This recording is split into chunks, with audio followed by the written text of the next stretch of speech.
Universitas Maranatha memiliki akreditasi yang bagus dan juga fasilitas yang sangat lengkap. Maranatha itu bagus dan ekspektasinya keren untuk berkuliah di sini. Dan alasan saya memilih kampus ini karena menurut saya kampus ini sangat bagus dan juga sangat terkenal di Indonesia maupun di provinsi saya.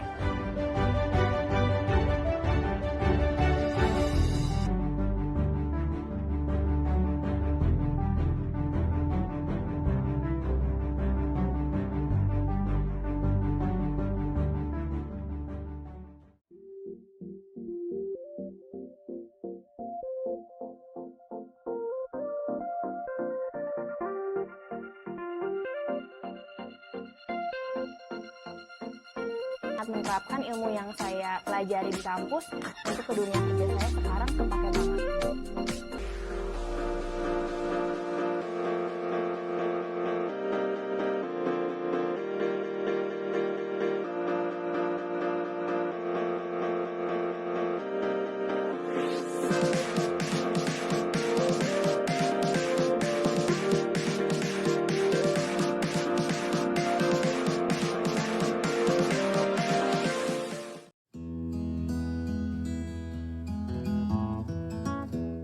Selamat pagi jemaat yang dikasihi Tuhan Yesus Kristus.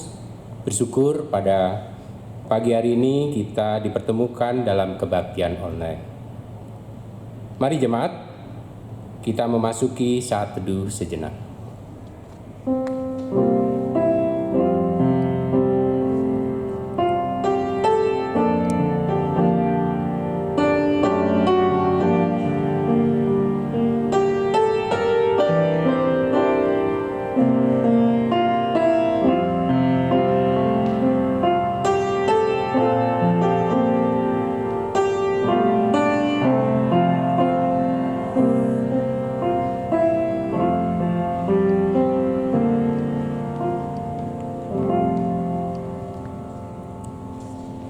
Jemaat Tuhan, dengan penuh sukacita kami undang untuk bangkit berdiri. Dan marilah kita menaikkan pujian baginya.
Kebaktian kita berlangsung dalam nama Bapa, Anak, dan Roh Kudus. Amin.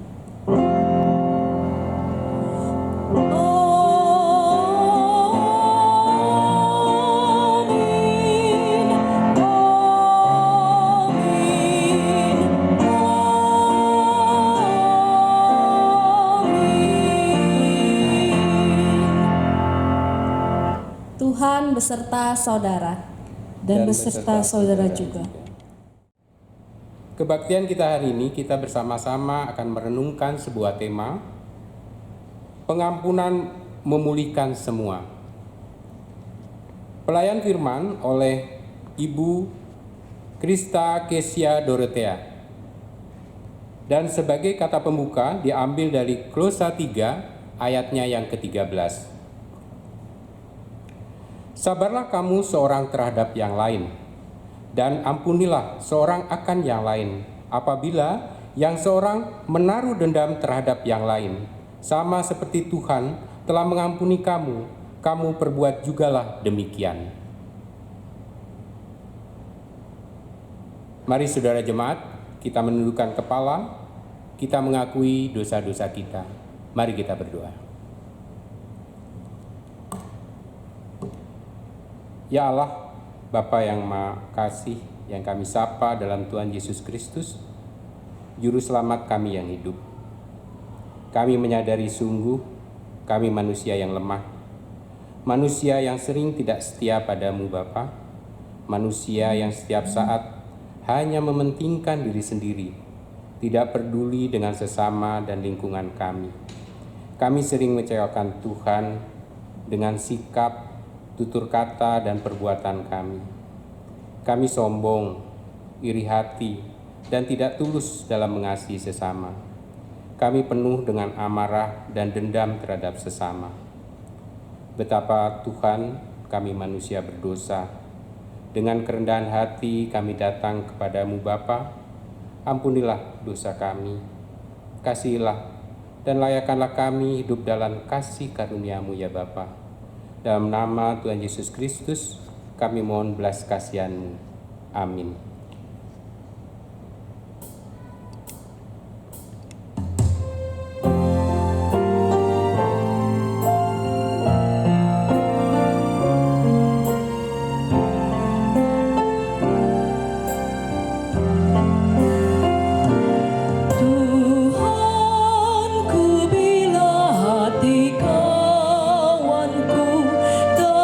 Terluka oleh tingkah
kami undang untuk bangkit berdiri. Sekarang dengarkanlah berita anugerah dari Tuhan yang diambil dari Efesus 1 ayatnya yang ke-7 sampai dengan ke-8. Sebab di dalam Dia dan oleh darahnya kita peroleh penebusan, yaitu pengampunan dosa menurut kekayaan kasih karunia-Nya, yang dilimpahkannya kepada kita dalam segala hikmat dan pengertian. Demikianlah berita anugerah dari Tuhan.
Dipersilakan duduk. Jemaat yang dikasihi Tuhan, mari kita mempersiapkan hati dan pikiran kita untuk menyambut firman Tuhan. Mari kita berdoa. Di hati kami ya Allah, kami rindu mendengarkan kembali tuturan perkataanmu, peringatan-peringatan dan teguran dari Engkau bagi setiap kami. Di hati kami rindu untuk senantiasa menyimpan isi firman-Mu dan untuk kami lakukan di dalam kehidupan kami hari lepas hari. Pimpinlah kami ya Allah sebagai anak-anak-Mu ini. Pimpin kami dalam kami menjalani hari-hari kami, dalam menjalani rutinitas aktivitas kami setiap hari. Agar apa yang Kau sampaikanlah yang kami nyatakan dalam perbuatan-perbuatan kami. Saat ini ya Allah, kami rindu untuk kembali diingatkan melalui isi firman-Mu.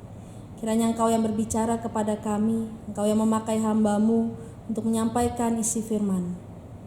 Terima kasih ya Allah, inilah doa kami. Dalam nama Tuhan Yesus kami berdoa dan bersyukur. Amin.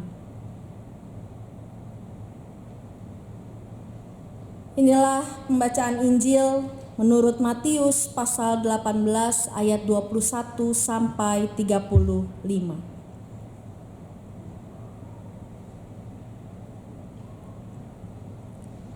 Kemudian datanglah Petrus dan berkata kepada Yesus, "Tuhan, sampai berapa kali aku harus mengampuni saudaraku jika ia berbuat dosa terhadap aku?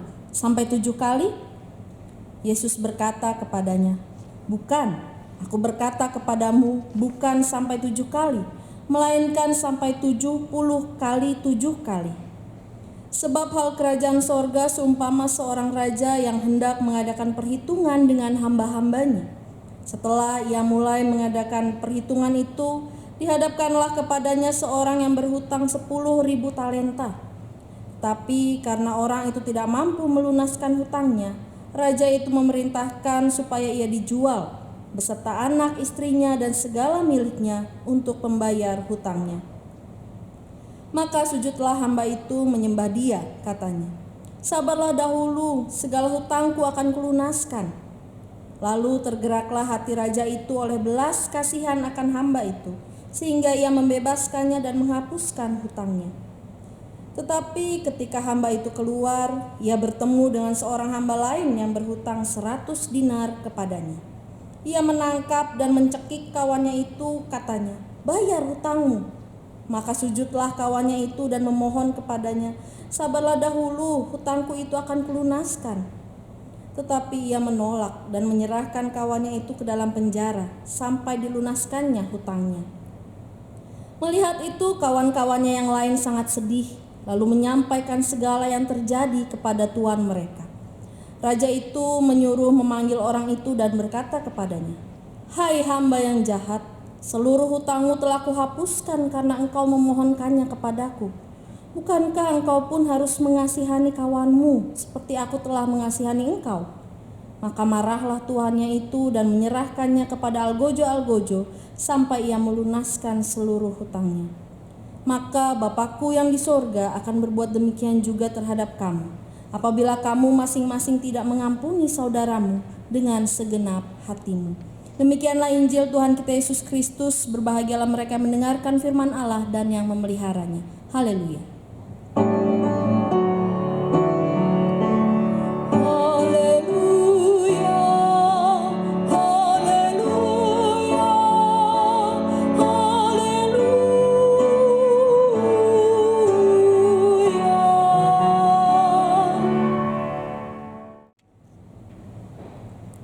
Selamat pagi Bapak Ibu Saudara yang dikasihi dalam Tuhan Yesus Kristus. Sebuah kisah seorang Corrie ten Boom, mungkin Bapak Ibu Saudara pernah mendengarnya. Ia adalah seorang mantan tahanan di sebuah kamp konsentrasi saat Perang Dunia Kedua terjadi. Ia dan kakaknya dipenjara karena mereka menyembunyikan orang-orang Yahudi di rumah mereka.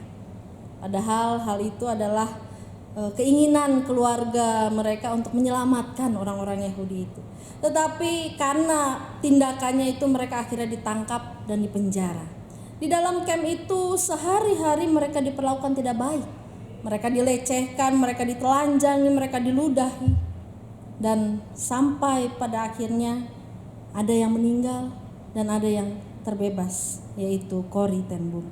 Suatu hari setelah ia terbebas dan satu saat ketika ia mempunyai kesempatan untuk berkhotbah di Jerman, ia berkhotbah tentang pengampunan di sebuah jemaat di Jerman.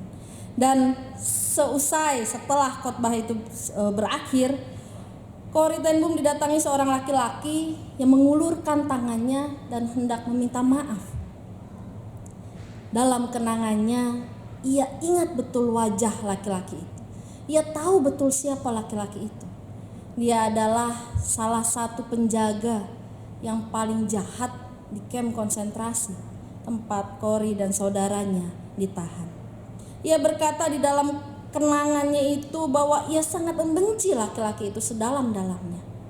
Dan ia kemudian berkata kepada Tuhan, "Tuhan, Engkau memerintahkan kami bahwa kami harus mengasihi musuh kami. Itu mustahil bagiku, tetapi tidak ada yang mustahil bagimu. Jadi kalau kau berharap aku mengasihi orang ini, kasih itu harus berasal darimu Tuhan. Karena yang kurasakan saat ini hanyalah kebencian." Corrie merasa tidak siap untuk mengampuni. Namun saat itu ia merasakan dorongan yang kuat dari Tuhan untuk membalas uluran tangan itu. Dan barulah setelah ia menunjukkan ketaatannya dengan membalas uluran tangan laki-laki itu, seketika ia merasakan sesuatu, seperti ada minyak hangat yang dicurahkan ke atasnya. Dan saat itu kebencian dalam hatinya sirna. Bapak Ibu Saudara yang terkasih dalam Tuhan, ketika kita berkonflik, ketika kita punya masalah dengan seseorang, dan kemudian kita merasa kita yang lebih benar, kita di saat itu jadi merasa, wah saya berhak dong membenci dia, saya berhak dong menuntut untuk dia minta maaf duluan sama saya, karena saya nggak salah, karena dia yang lebih salah. Bahkan mungkin seperti yang dialami oleh Corrie ten Boom, saat orang tersebut sudah datang dan mau meminta maaf pun masih sangat sulit bagi kita untuk mengampuni, masih sangat sulit bagi kita untuk bisa merangkul kembali orang tersebut sebagai orang yang tidak kita benci. Bapak Ibu Saudara, dalam khotbah minggu lalu dalam bacaan Matius 18 ayat 15 sampai 20, kita diajak untuk mau menegur, untuk mau mengingatkan ketika ada sesama kita yang berbuat salah.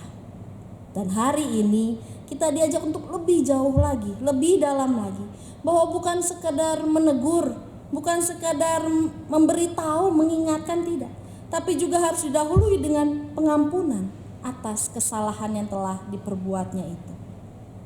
Di dalam bacaan hari ini kita melihat kisah seorang hamba. Hutang seorang hamba kepada rajanya di dalam perumpamaan Yesus itu sangat-sangat besar. Jika dihitung berdasarkan upah minimum harian pekerja di saat itu, Bapak Ibu Saudara, hutang 10.000 talenta itu akan bisa dilunasi.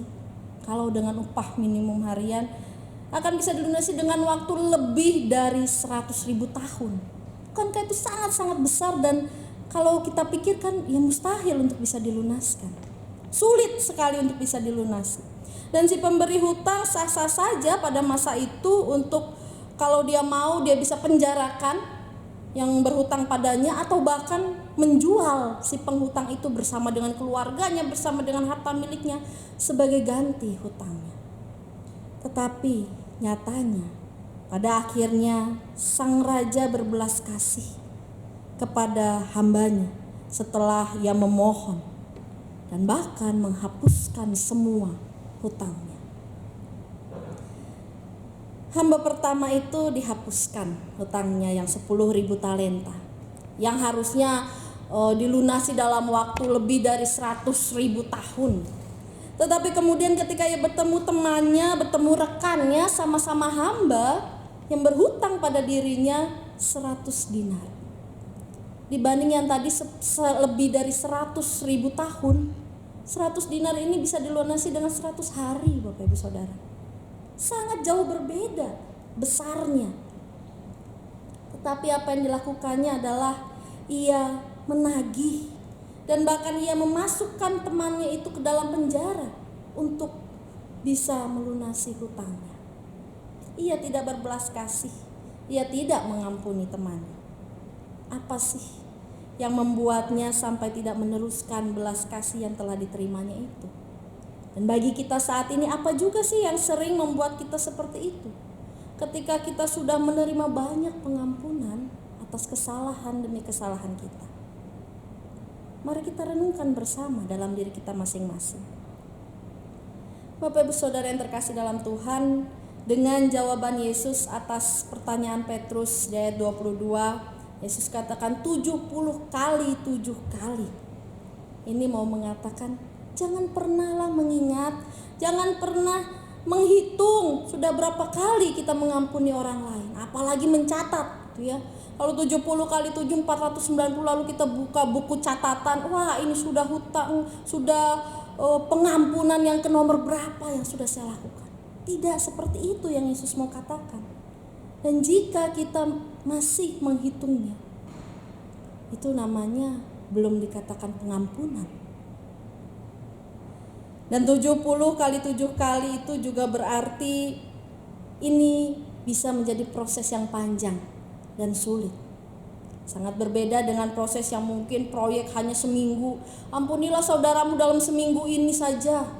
Mungkin itu lebih mudah dibandingkan dengan ampunilah saudaramu sesamamu sepanjang hidupmu ketika mereka berbuat salah kepadamu. Petrus bertanya kepada Yesus tentang batasan untuk memberikan pengampunan. Tetapi jawaban Yesus membawa kita melihat kembali pada anugerah Tuhan. Anugerah Allah sendiri yang sudah memulihkan kita sesungguhnya.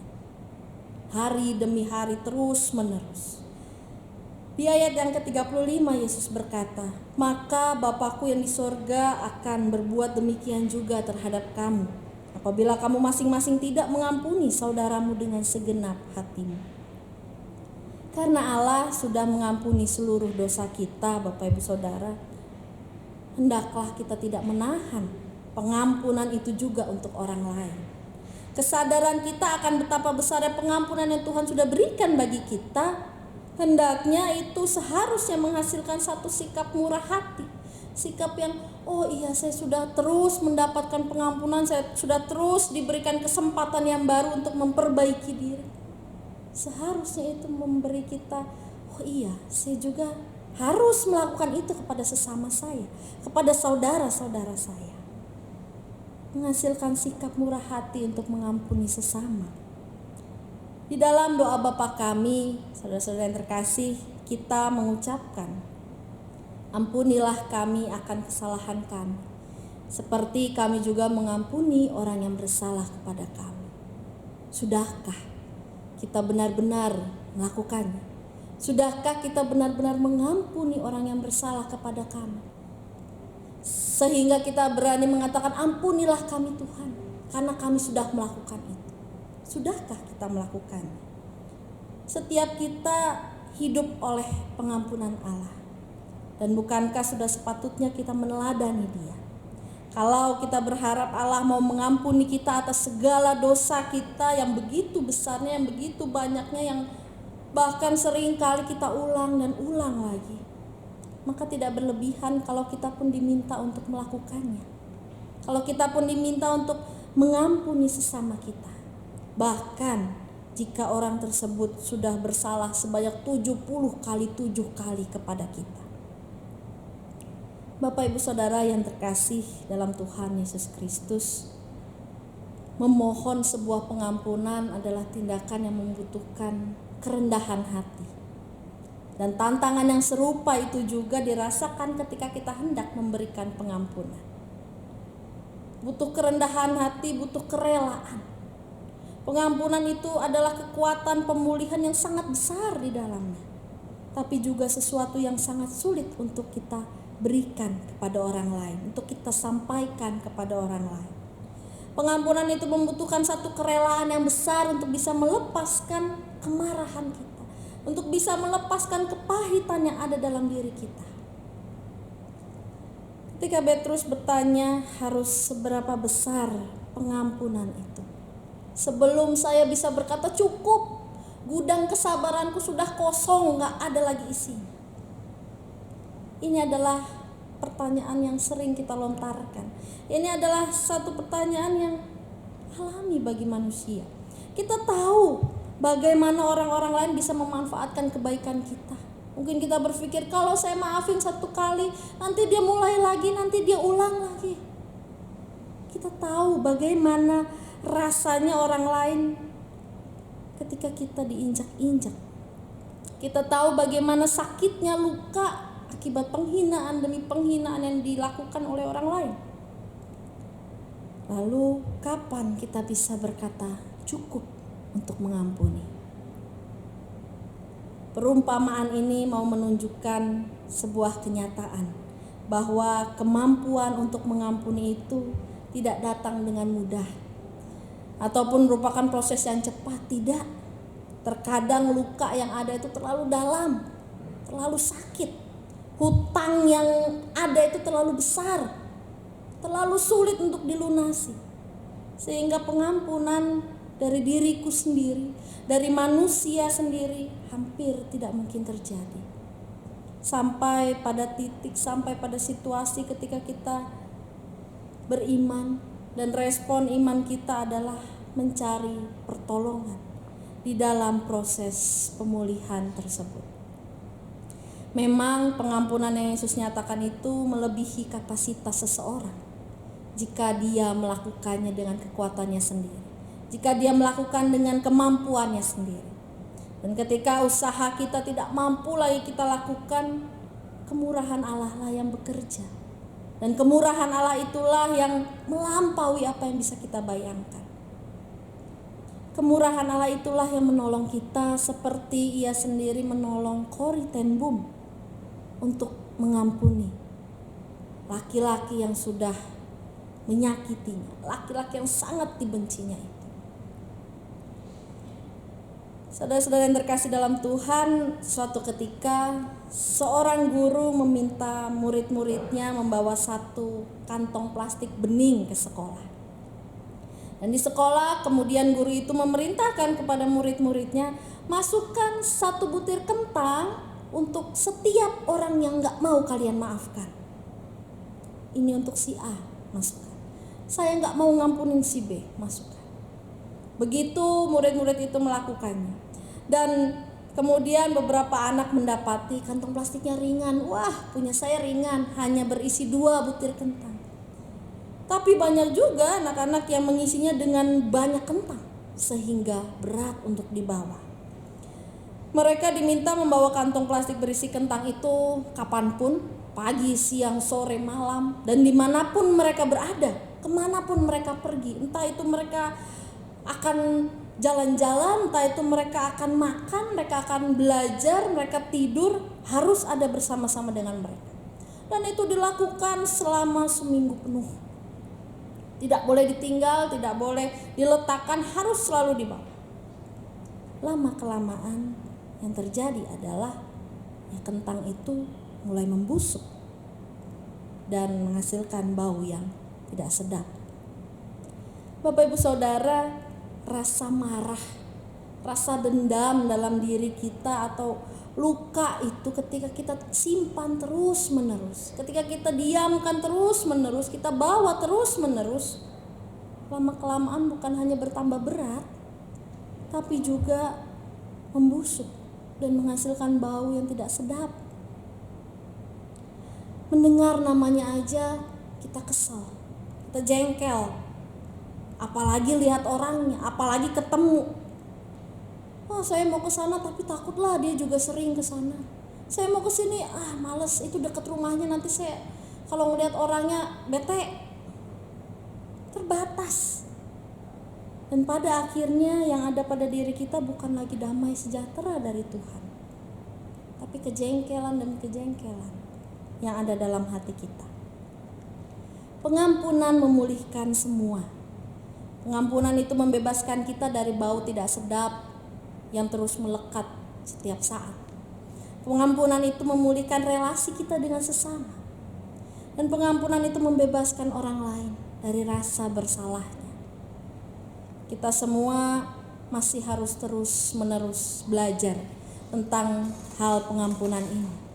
Tapi mari, jangan pernah kita berhenti mempelajarinya.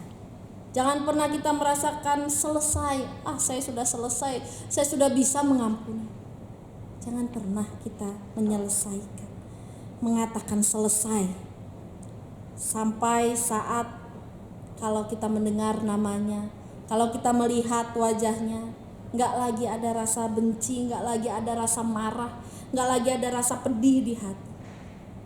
Tapi ingat, bukan karena kita melupakan dia, tapi karena kita sudah mengampuninya. Karena kita sudah mau berdamai dengan dia. Karena kita sudah mau memberikan pengampunan yang dari Allah itu juga kepada dia. Tuhanlah yang senantiasa menolong kita semua. Amin.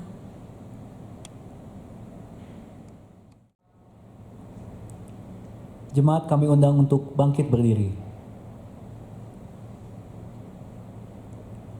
Marilah kita mempersatukan diri dengan gereja di segala abad dan tempat, dengan bersama-sama mengakui pengakuan iman rasuli kita.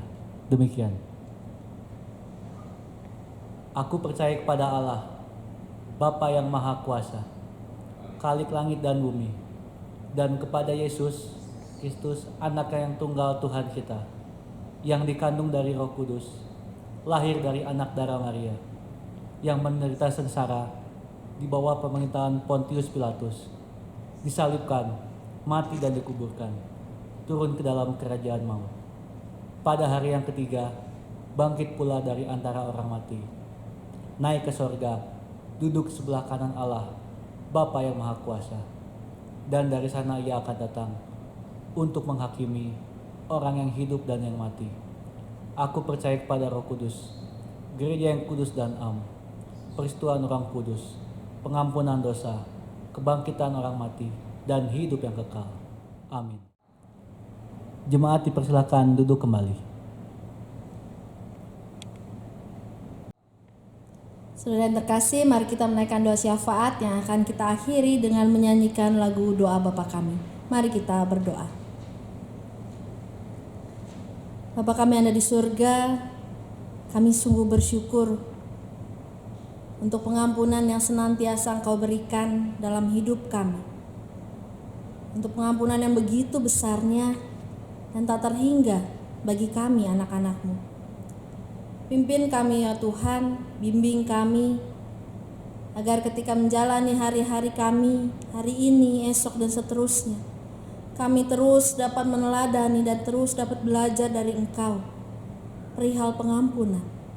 Kami dapat terus mau rela dengan rendah hati, kami mau melepaskan kemarahan kami mau melepaskan kepahitan hati dalam diri kami, sehingga kami bisa mengampuni sesama kami, sehingga kami bisa hidup berdamai dengan sesama kami. Pimpin kami ya Allah, agar kami dengan tuntunan-Mu, kami dengan pertolongan-Mu bisa kembali menjalin relasi yang baik dengan orang-orang di sekitar kami. Bapa kami yang ada di surga, kami saat ini berdoa bagi saudara-saudara kami yang sedang sakit maupun sedang di dalam pemulihan kesehatannya. Kami mau menyerahkan segala tindakan medis ke dalam tangan kasih-Mu, agar pekerjaan daripada dokter, perawat, dan juga melalui obat-obatan maupun makanan yang dikonsumsi, pemulihan dari-Mu boleh bekerja bagi saudara-saudara kami. Kiranya mereka juga senantiasa menaruh pengharapan kepada Engkau, dan kiranya mereka juga senantiasa bersuka cita atas perhatian, atas dukungan yang diberikan oleh keluarga, oleh orang-orang yang mengasihi mereka. Ya Bapa, kami juga berdoa bagi saudara-saudara kami yang di dalam masa kedukaannya, mereka yang ditinggalkan oleh orang-orang yang dikasihinya. Kami tahu ini tidak mudah ya Bapa, kami tahu ini sulit untuk berpisah dengan orang yang kami kasihi. Tapi kami tahu juga Engkau yang senantiasa hadir, mendampingi, menghiburkan mereka. Kiranya rasa duka mereka boleh senantiasa Engkau pulihkan hari lepas hari, sehingga mereka boleh menerima kepergian itu, boleh berdamai dengan kondisi yang baru. Mereka boleh menjalani hari-hari mereka kembali dengan pengharapan kepada Tuhan saja, dengan mengingat bahwa Tuhan yang senantiasa ada bersama-sama dengan mereka. Bapa yang baik, kami juga saat ini berdoa bagi sesama kami, anggota jemaat GKI Guntur maupun simpatisan, baik yang di GKI Guntur, Bajem, Ujung Berung maupun Posim Kopo Permai. Mereka yang saat ini terdampak dari pandemi COVID-19 ini. Kiranya Engkau yang beserta dengan mereka ya Bapa. Kami tahu mereka tidak sendirian menghadapi pergumulan saat ini. Kami tahu Engkau yang bersama mereka. Di situasi apapun mereka, kami percaya Engkau tidak pernah meninggalkan mereka. Dan kiranya saudara-saudara kami juga merasakan hal itu. Kiranya mereka juga tetap berpegang pada pertolongan-Mu. Kiranya mereka juga tetap yakin bahwa Engkau yang pasti akan menolong mereka dengan cara-Mu yang indah. Ya Bapa yang baik, kami saat ini juga teringat pada saudara-saudara kami yang bersuka cita karena kembali Engkau tambahkan usia 1 tahun bagi mereka. Kiranya hikmat, kebijaksanaan yang dari Engkau sendiri yang diturunkan bagi mereka ya Bapa, agar di dalam kehidupan mereka boleh lebih baik, mereka boleh semakin meneladani Engkau di dalam hidup mereka. Mereka boleh semakin menjadi pancaran kasih-Mu bagi orang-orang di sekitar mereka. Ya Bapa, kami juga mau berdoa saat ini bagi jemaat-Mu di tempat ini, DKI Guntur, Majem Ujung Berung, dan Pos Jemaat Kopo Permai. Kami mau menyerahkan setiap kami, anggota jemaat, para aktivis, para pemimpin gereja-Mu tempat ini, anggota majelis jemaat, dan juga setiap orang yang turut ambil bagian di dalam gereja-Mu ini ya Bapa. Kami mau menyerahkan segala aktivitas kami, setiap hal yang kami rencanakan untuk pembangunan gereja-Mu, setiap program yang kami rencanakan untuk bersama-sama bertumbuh di gereja ini. Kiranya Engkau berkati itu semua ya Bapa, agar apa yang kami rencanakan, apa yang kami lakukan bersama-sama boleh mempererat tali persaudaraan kami, boleh semakin membangun iman kami lebih lagi di dalam Engkau ya Bapa.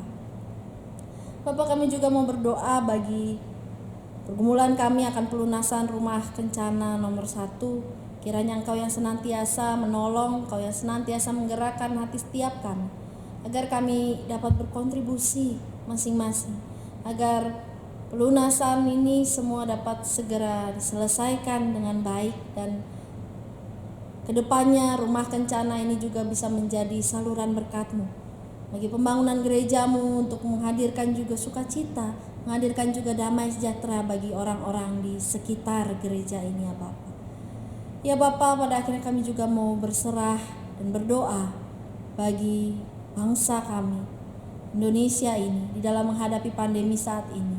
Di dalam sektor apapun kami mau berdoa agar orang-orang yang duduk di bangku pemerintahan semuanya boleh bekerja dengan baik.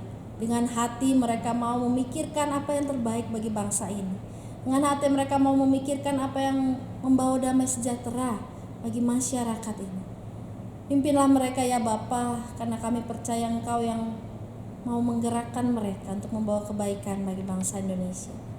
Terima kasih ya Bapa. Pada akhirnya kami mau menyerahkan pergumulan kami pribadi lepas pribadi, di dalam keluarga kami, di dalam pekerjaan maupun studi kami masing-masing, ke dalam tangan kasih-Mu. Karena kami percaya Engkau yang berada sama-sama dengan kami, berjalan bersama-sama dengan kami, dan mau menolong kami senantiasa.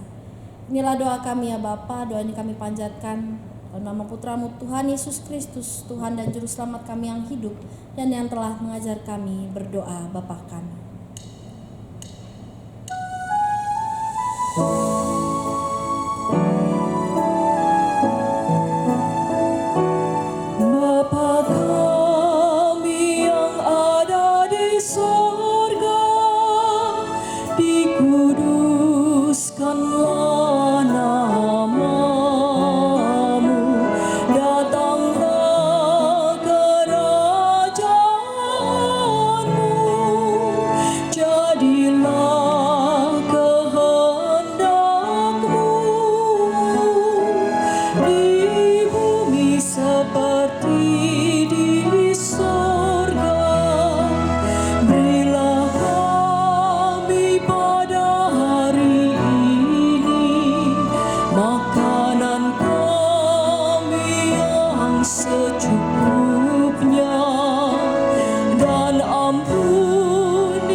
Jemaat Tuhan, kini tiba saatnya bagi kita untuk diberi kesempatan untuk memberikan ungkapan syukur kita kepada Tuhan, marilah kita memberi persembahan dengan mengingat firman Tuhan yang tertulis pada Amsal 3 ayatnya yang 9 sampai dengan 10.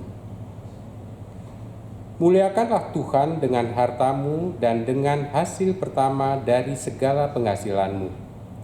Maka lumbung-lumbungmu akan diisi penuh sampai melimpah-limpah, dan benjana pemerahanmu akan meluap dengan air buah anggurnya.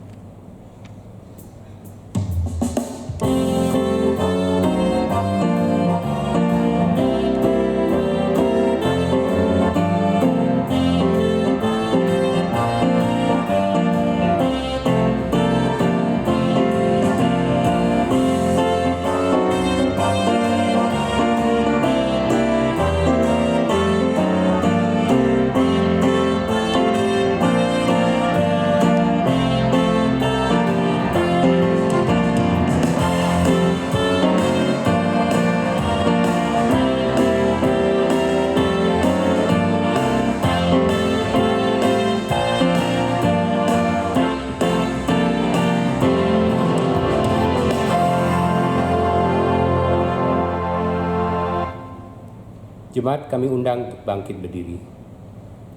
Mari kita bawa dalam doa persembahan kita. Bapa Surgawi, Allah yang Maha Kuasa dan Maha Kasih dalam Tuhan Yesus Kristus, pemberi segala karunia yang baik dan sempurna. Saat ini kami datang mempersembahkan sebagian dari berkat-berkat yang sudah kami terima dari-Mu, sebagai wujud iman dan syukur kami kepadamu. Kami mohon kiranya Engkau berkenan menerima persembahan kami ini dan memberkati majelis jemaat yang akan mengelolanya agar dapat dipakai sesuai dengan kehendak. Dan jadikan kami sebagai persembahan yang hidup yang berkenan padamu. Kami berdoa dalam nama Tuhan Yesus Kristus. Amin.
Umat yang dikasihi Tuhan, kini arahkanlah hatimu kepada Tuhan.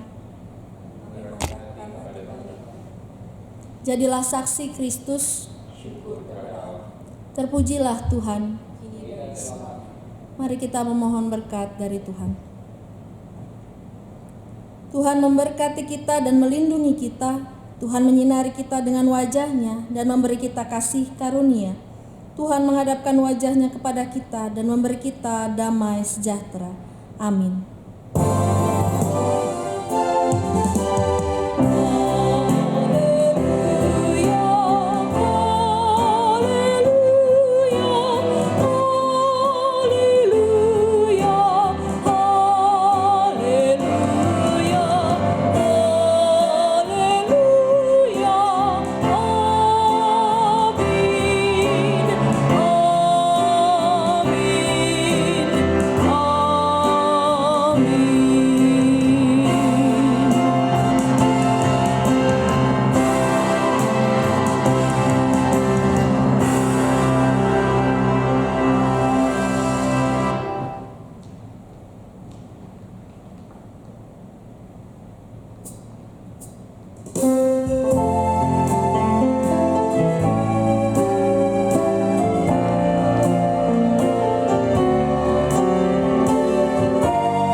kebaktian kita telah selesai. Selamat hari Minggu, Tuhan Yesus berkati. Kita ambil saat teduh sejenak.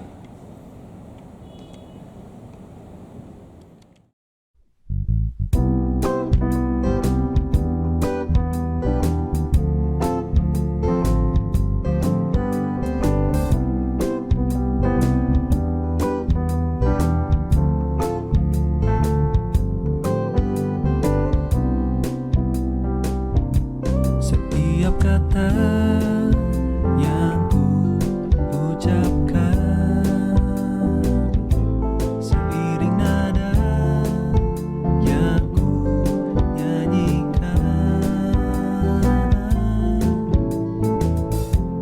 bagaikan suatu melodi dan menjadi satu harmoni.